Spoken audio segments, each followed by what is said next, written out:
redundant land. We're talking about looking at things that might be assets like a fund balance that could be moved over. Okay. Comcast settlement, a one-time thing maybe, or so this requires some very careful drafting. The other piece that we have discussed, which I think also makes sense, is that if people are willing to donate funding streams, you should give them credit for that for a period of time. Now, to be determined what that time period might be, but if someone said, I'm going to raise this fee and I'm going to dedicate those additional proceeds to PERS, you might give credit for 4 years of the fee or 5 years of the fee, and you'd have to put some parameters around how the calculation's done, and maybe even have to have a recapture if it comes in less than expected. But essentially what you'd be saying is qualifying contributions would either be one-time money up front or a flow over some fixed period of time, and some guardrails around how you make sure that those are good numbers. Okay, so again, some careful drafting would have to be done about how that works. So the last piece of the plan work would be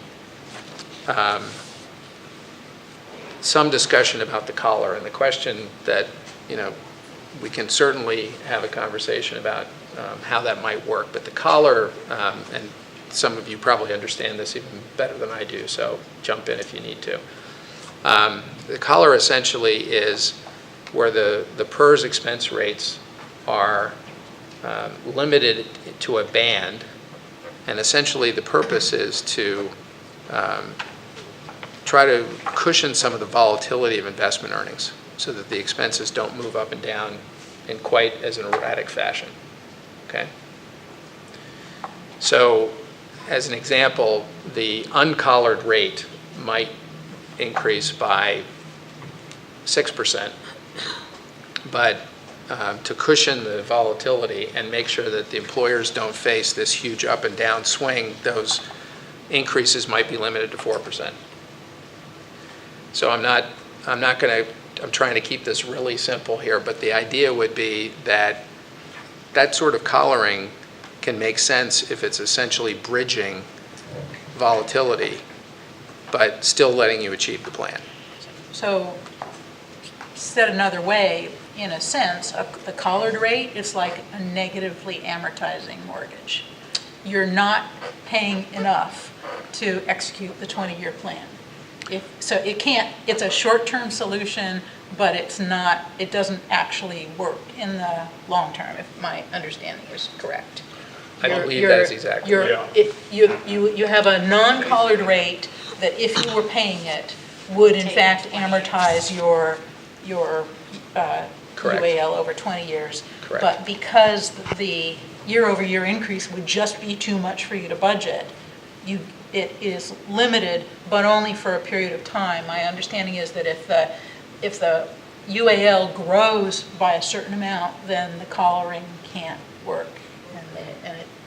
Well, the even collar if the comes UAL off. stays fixed, the coloring can't work. Well, the way it works, and I wish I had brought my first board book from the last board meeting that had this, so I'm going to do this from my head, and Steve's looking at me and he's already nervous. But if you look at the most recent data that the actuary has provided, which is just a couple weeks ago to us, the actual regular normal cost of the plan now, if we didn't have any UAL at all, we were fully funded, is only about 11% of payroll, which is, a decent amount, but that would be a manageable amount.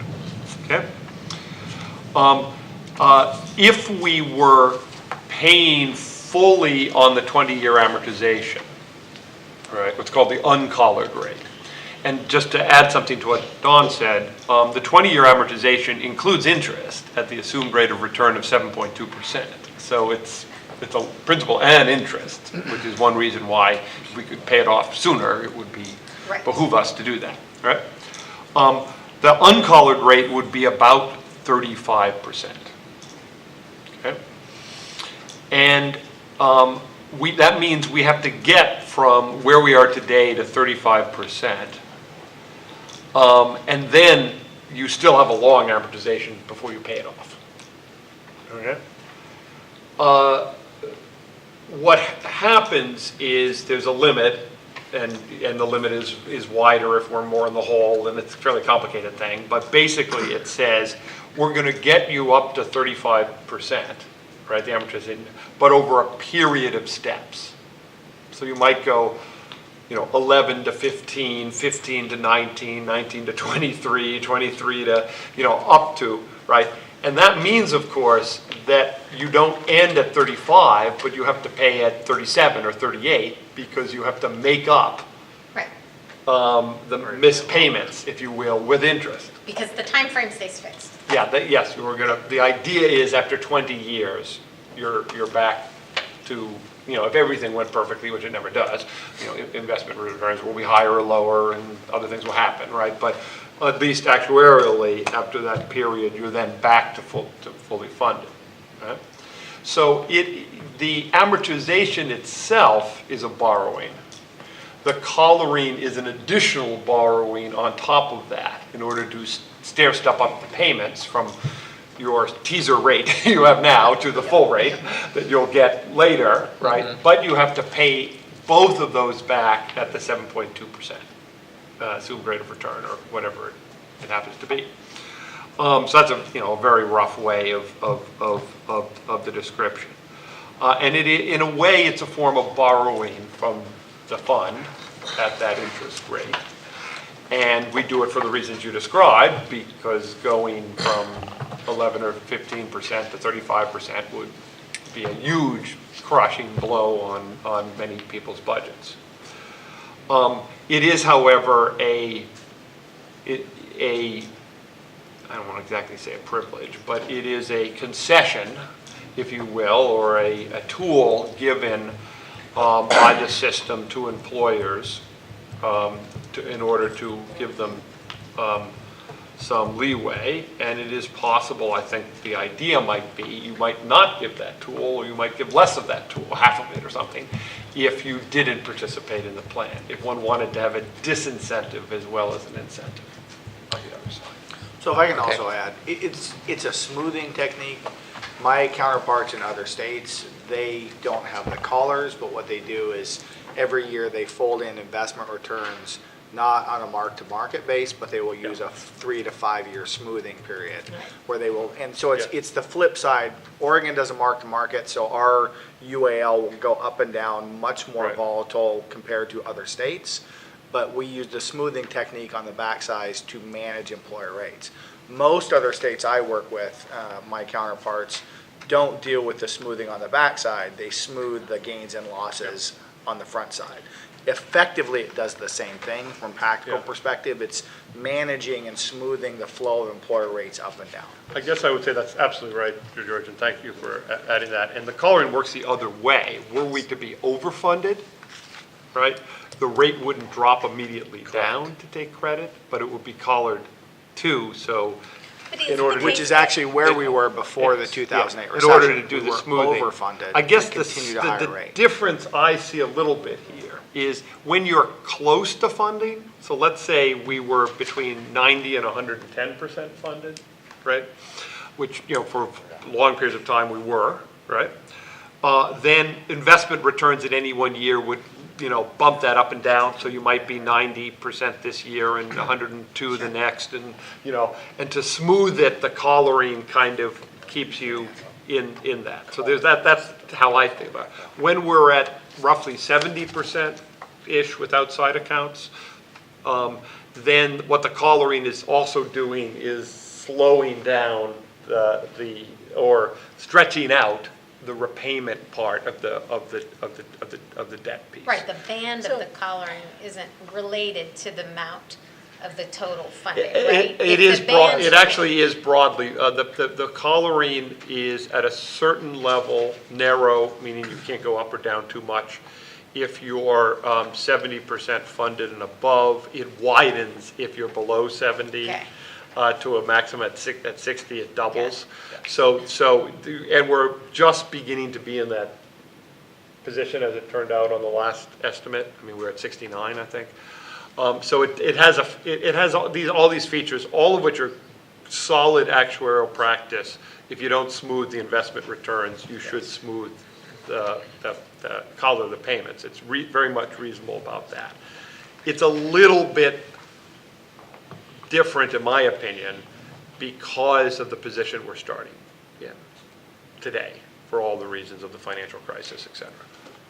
So, There's, if I can, let me see if we can pull this up a little Yeah. bit, because this is pretty unique. We often practice law without a license. I've never seen people practice actuarial science without a Yes. license. I mean, this is pretty unique here. Yeah, But I dangerously do that a lot. the point, though, that you mentioned there, Lawrence, where you said the question is the collar something that is automatically applied to every employer? And the question that we may want to entertain is, do you say to people, if you are willing to participate in a collaborative process to build a plan for your own PERS plan, and really scour, using this menu of opportunities, go and scour this to see if there's something that you can do to make it better, then we will help bridge you to that solution. If you're not going to play, then you need to actually fund at the uncollared level to get this thing paid off in 20 years, and therefore, the collar's not available. So I've talked to a number of people about this. I would say it's probably been about 1/3, 2/3. About 1/3 said you don't need the collar, and about 2/3 said, yeah, if you really want to get people to dig in deep and deal with some of the hard issues, then you probably need both incentives and consequences. So that's really the guts of this. I mean, it's certainly, I think you understand how the collar broadly is a benefit, at least as a bridge, but as I've said to some people in the group here, if you don't have a plan to get to the end, it's a bridge to nowhere. It lands somewhere in the middle of the ocean here, and you're not fixing the problem. And unfortunately, in most years, the collar rate is lower than the uncollared rate. In fact, I was told there really haven't been any places where the collars come into effect on the other side, but I'm not sure what the answer is. Bottom line is, right now, it's negative amortization. Right. And Like just make family sure, borrowing. Sorry. just to follow what you guys said, what he said makes it very different to smooth the investment returns versus smoothing the collar. If the collared rate is always lower than the actual rate, the uncollared rate, then it's not the case that then it's a bridge to nowhere, right? Well, that's because that's an empirical fact. The collar's designed so it It's affects- theoretically Theoretically, it works the same way. It's Okay. just you'd have to It's be theoretically